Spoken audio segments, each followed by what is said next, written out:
Hello guys, ఎలా ఉన్నారు? మరొక కొత్త వీడియోతో అయితే మీ ముందుకైతే వచ్చేసాను. ఏంటి అనుకుంటున్నారా? మెదక్ ఫోర్ట్ అండి. ఈరోజు మనమైతే మెదక్ ఫోర్ట్ని అయితే ఎక్స్ప్లోర్ చేయబోతున్నాం. సో ఎవరైనా కొత్తగా నా ఛానల్ చూస్తే తప్పకుండా అయితే సబ్స్క్రైబ్ చేయండి, లైక్ చేసి ఈ వీడియోని అయితే మీ ఫ్రెండ్స్ అందరికీ కూడా షేర్ చేయండి. ఇన్ఫర్మేషన్ అయితే చాలా ఉండబోతుంది. చివరి వరకు చూడటానికైతే ప్రయత్నం చేయండి. ఇక వీడియోలోకి వెళ్దాం.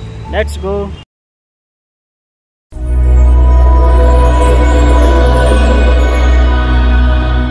ఫ్రెండ్స్, వీడియోలోకి వెళ్ళే ముందు నాదొక స్మాల్ రిక్వెస్ట్ ఫ్రెండ్స్. చాలామంది అయితే వీడియోలు చూస్తున్నారు కానీ సబ్స్క్రైబ్ అయితే చేయట్లేదు, అదేవిధంగా లైక్ అయితే చేయట్లేదు. మీరు సబ్స్క్రైబ్ చేసినా చేయకపోయినా లైక్ అయితే చేయండి. లైక్ చేయటం వల్ల ఎంత ఎక్కువ లైక్ చేస్తే అంతమంది సబ్స్క్రైబర్స్కి అయితే మన వీడియో అయితే రీచ్ అవుతుంది అనమాట. నా వీడియోస్ చూడండి, 1-2 వీడియోస్ చూడండి. మీకు నచ్చితేనే, కంటెంట్ నచ్చితే నా ఛానల్ అయితే సబ్స్క్రైబ్ చేసుకోవడానికి ప్రయత్నం చేయండి. ఇక వీడియో అయితే స్టార్ట్ చేసేద్దాం, పదండి. హాయ్ ఫ్రెండ్స్, ఇప్పుడు మనమైతే మెదక్ కోటని అయితే ఎక్స్ప్లోర్ చేయబోతున్నాం. సో అదే జర్నీలో అయితే ఉన్నాం. ఘాట్ రోడ్ అంటే మనం మెదక్ కోటకైతే వెళ్ళబోతున్నాం పైకి. సో ఈ మెదక్ కోటకు చేరుకోవాలంటే ఘాట్ రోడ్ ఉంది, తర్వాత మెట్ల మార్గం కూడా ఉంది. కానీ మెట్ల మార్గం పూర్తిగా శిథిలం అయిపోయింది. ఎవరు వచ్చినా కూడా ఈ ఘాట్ రోడ్ వెంబడే పైకి రావాల్సిందే. సో మనం పైకి వెళ్ళి మిగిలిన విషయాలు అయితే మాట్లాడుకుందాం. తెలంగాణలో ఉన్న కోటలన్నింటిలో కల నిర్మాణ ప్రాముఖ్యత కలిగిన కోట ఏంటంటే మెదక్ కోటే అండి. ఎందుకంటే ఇక్కడ ఉన్నటువంటి నిర్మాణం చాలా అద్భుతంగా ఉంటుంది. 12వ శతాబ్దంకి చెందినటువంటి నిర్మాణ శైలి మనకి ఇక్కడ కనిపిస్తుంది అనమాట.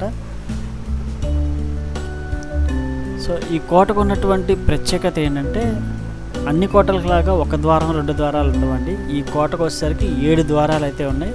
సో అవన్నీ ఒక్కొక్క నిదానంగా మనం మాట్లాడుకుందాం. సో ఇప్పుడు మీరు చూసారా, ఇది వచ్చేసరికి ప్రధాన ద్వారం అన్నమాట. ఈ ప్రధాన ద్వారం నుంచి దాటుకుంటే మిగిలిన ద్వారాలు మనం అయితే వెళ్ళాలి. కానీ చాలా అద్భుతంగా అయితే ఉంటుందండి. అప్పుడు కట్టడం ఇంకా చెక్కు చెదరకుండా గవర్నమెంట్ వారు దాన్ని అలా కాపాడుతూ వస్తున్నారు. మన పురాతన సంపదను మనం కాపాడుకుంటూ ఉండాలి ఫ్రెండ్స్. మీకు అక్కడ చివర ఒక బ్లాక్ గేట్ కనిపిస్తుంది చూసారా, అది ఈ కొండకు రావటానికి, ఈ కోటకు రావటానికి మెట్ల మార్గం అనమాట. పూర్తిగా శిథిలం అయిపోయింది, అందుకే క్లోజ్ చేశారు అదంతా కూడా.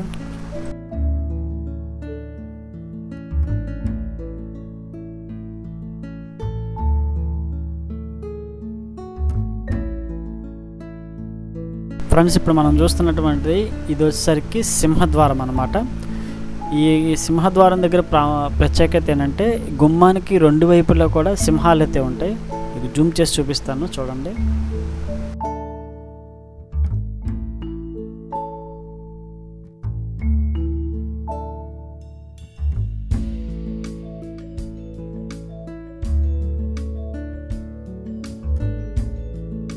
ఇక ఈ కోట చరిత్ర గురించి మనం మాట్లాడుకుంటే ఈ కోట వచ్చేసరికి కాకతీయుల కాలం నాటిది. సో కాకతీయుల రాజు అయినటువంటి 2వ ప్రతాపరుద్రుడు అయితే ఈ కోటను అయితే నిర్మించినట్టుగా చరిత్ర అయితే చెబుతుందండి. ఈ కోట అంటే ఈ కొండ వచ్చేసరికి హైట్ వచ్చేసరికి 500 మీటర్ల ఎత్తులో అయితే ఉంటుందన్నమాట. చుట్టుపక్కన ఎక్కడ ఏ శత్రువు ఉన్నా ఇట్టే పసిగట్టగలిగినటువంటి సామర్థ్యం, బురుజులు, తర్వాత సొరంగాలు ఇన్ని కూడా ఈ కోటలో ఉన్నాయి. కాకతీయుల తర్వాత ఎంతోమంది రాజులు ఈ యొక్క కోట నుంచి అయితే పరిపాలన చేశారు ఫ్రెండ్స్. చివరిగా 17వ శతాబ్దంలోకి వచ్చేసరికి కుతుబ్ షాహీలు అయితే ఈ కోటను పరిపాలించారు. సో వారి యొక్క ఆనవాలుగా కోట పైన ఒక మసీదుని అయితే ఏర్పాటు చేశారు. తర్వాత ఇంకా ఎన్నో కట్టడాలు మనకు కనిపిస్తూ ఉంటాయి. కుతుబ్ షాహీ యొక్క సైన్యం ఇక్కడ ఉండి ధాన్యాగారాలు ఇవన్నీ కూడా భద్రపరిచేవారంట. ఇవన్నీ కూడా మనం ఇక్కడైతే చూడొచ్చు ఫ్రెండ్స్.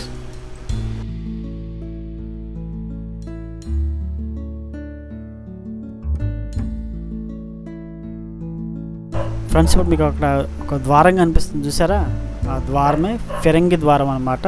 ఇది 3వ ద్వారం అనమాట. సో ఇక్కడే ఎక్కువ ఫిరంగులు పెట్టుకొని అయితే కాపలా కాసేవారంట సైన్యం అయితే. సో దీనికి అయితే ఫిరంగుల ద్వారం అనేటి పేరు అయితే ఉందన్నమాట.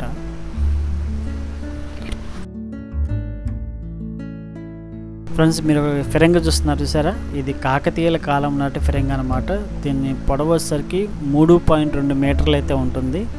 సో ఈ కోటలో ఎక్కువ ప్రాముఖ్యత కలిగింది ఈ ఫిరంగి అనమాట. చాలా చూడదగ్గ ప్రదేశాల్లో ఈ కోటలో అదొకటి అనమాట. సో ఇప్పుడు మనం పైకి వెళ్తా మిగిలిన విషయాలు మాట్లాడుకుందాం.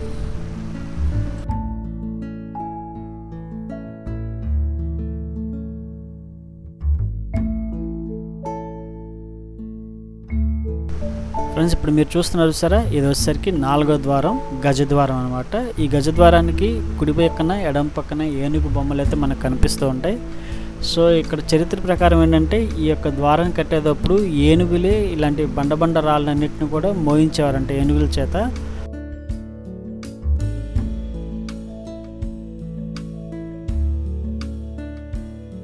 ఫ్రెండ్స్ మనకైతే ప్రజెంట్ 4 ద్వారాలే మనకు కనిపిస్తున్నాయి, ఎందుకంటే మిగిలిన ద్వారాలన్నీ కూడా శిథిలం అయిపోయినట్టుగా కనిపిస్తున్నాయి, అయితే కనిపించట్లేదు. సో పైకి వెళ్ళడానికైతే పోలీసులకు కూడా పర్మిషన్ ఎక్కువైతే ఇవ్వట్లేదు. పైన మసీద్ చూడటానికి వాటికైతే పోలీసులు అయితే బారికేడ్ పెట్టేశారు. సో వీలైనంత వరకు మనం వెళ్ళి జైలు తర్వాత ధాన్యాగారం ఇవన్నీ కూడా మనం చూసొద్దాం.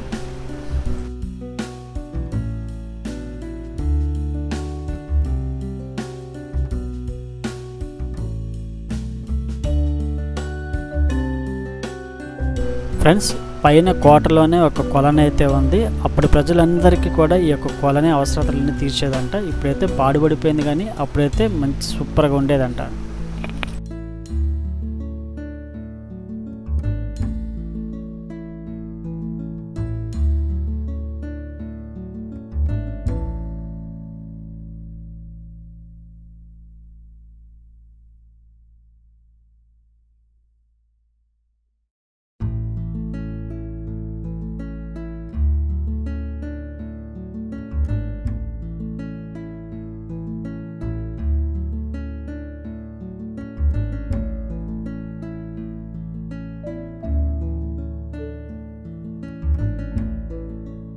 ఫ్రెండ్స్ ఇప్పుడు మనం చూస్తున్నది వచ్చేసరికి ధాన్యాగారం అనమాట. సో అప్పుడు పండిన పంట అంతా కూడా ధాన్యాగారం అంతా కూడా తీసుకొచ్చి ఇక్కడ భద్రపరిచేవారు. ఈ కోటకి ఒక పేరు కూడా ఉంది, ఏదైతే తెలుసా, మెతుకు దుర్గం అనేటువంటి పేరు కూడా ఉందన్నమాట. మెదక్ కోట మీద నుంచి మెదక్ సిటీని అయితే ఒకసారి వ్యూ చేద్దాం. సూపర్ ఉంది కదా, చుట్టూ గ్రీనరీ, చెరువులు, హౌసెస్, చాలా అద్భుతంగా అయితే ఉంటుంది.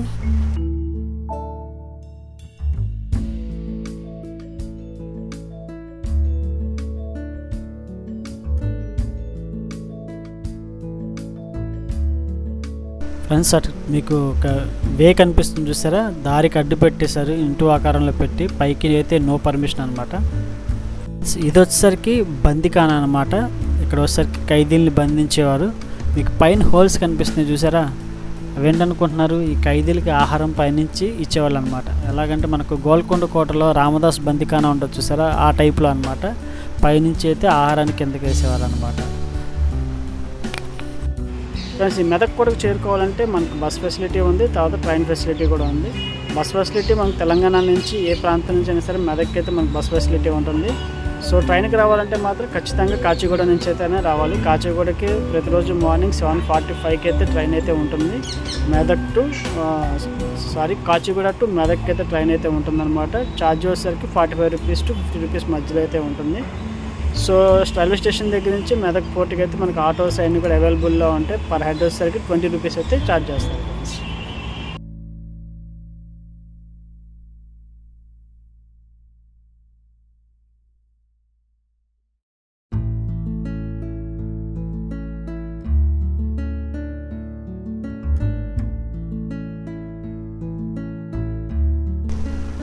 ఫ్రెండ్స్ ఈ కోటలో ఉన్నటువంటి ప్రధాన ద్వారంలో అయితే కాకతీయుల యొక్క చిహ్నమైన 2 తలల గండబేరుండం అయితే మనకి ఇక్కడ కనిపిస్తుంది ఫ్రెండ్స్.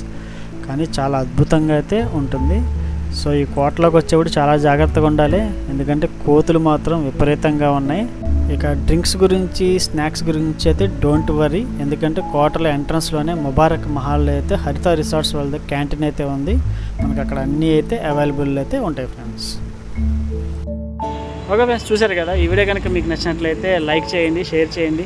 ఇలాంటి ఇన్ఫర్మేషన్ వీడియోల కోసం నా ఛానల్ తప్పకుండా అయితే సబ్స్క్రైబ్ చేసుకోండి. మరిన్ని విశేషాలతో, మరిన్ని ఇన్ఫర్మేషన్ వీడియోలతో మీ ముందుకు. Until then keep smile, be happy, bye bye.